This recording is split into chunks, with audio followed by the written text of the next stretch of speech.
Oke, di kesempatan kali ini seperti biasa pembahasan kita tentang pinjol dan gagal bayar. Nah, di sini ada pertanyaan bahwasanya dia gagal bayar di aplikasi Adapundi itu sebanyak 8 juta dan dibantu Saku ya sekitar 6 juta.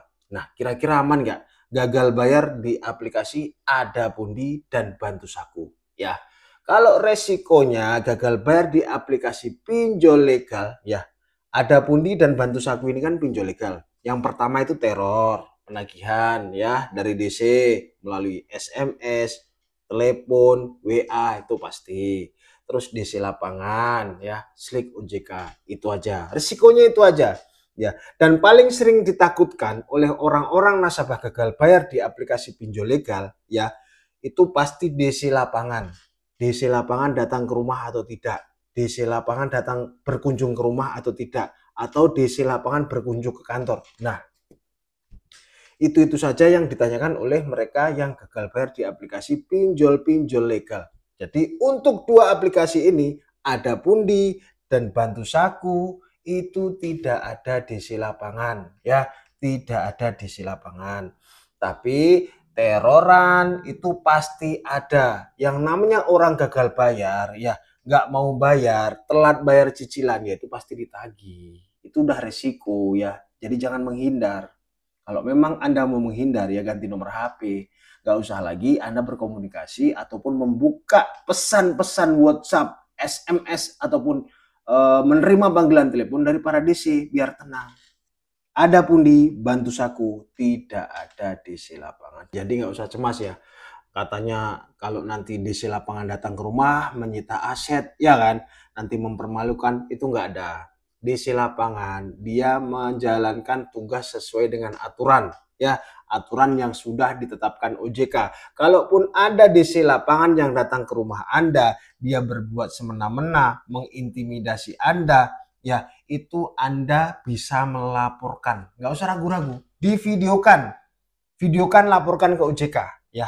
Kalau ada DC lapangan yang datang ke rumah Anda mengaku dari DC pinjol ya kan, mengintimidasi Anda, menakut-nakuti Anda, meneror Anda bisa videokan dan laporkan ya kalau dia sudah melanggar aturan-aturan OJK.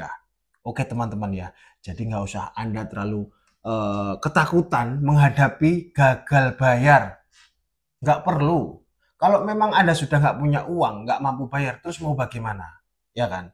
Nggak ada cara lain kecuali gagal bayar. Nggak ada cara lain. Ya.